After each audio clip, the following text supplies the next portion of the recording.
Ngaten nggih nggih. Nggih, monggo ditelasne mawon. Nggih. Sangger. Ya. Goyang yo. Bareng-bareng agak ke tengah sini. Mas Tata berdiri sama Mbak Manda yo. Biar di syuting ke depan. Yo. Goyang dong. Yo, yang kecil dulu. Asik. Masnya di sini ya. Mbaknya baris sini. Goyang dong. Oi, asik. Ela. Jos.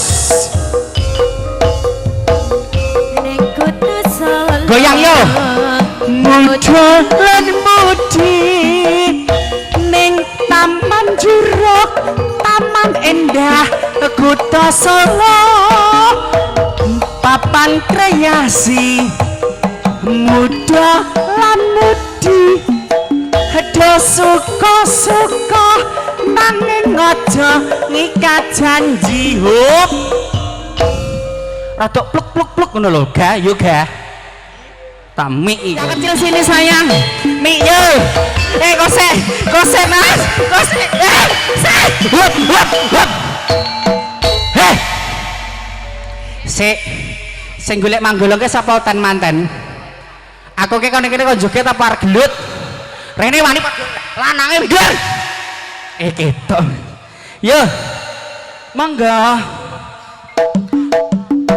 Yo barang. Sing asik yo. Tuh lihat mbaknya mantan satu-satu disamar baris. Asik.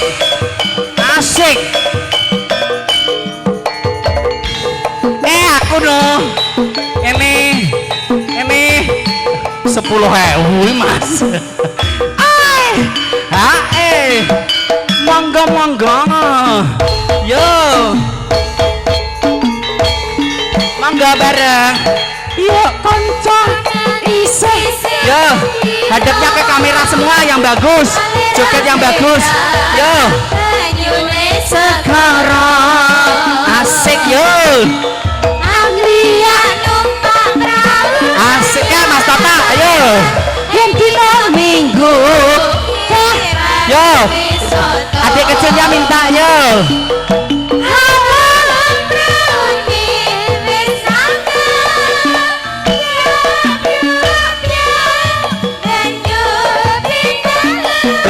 Yo,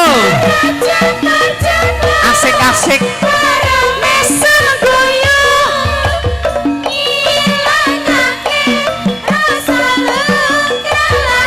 Terus Mas.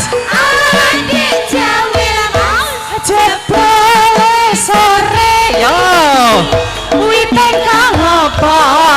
Katon ngawe-awe.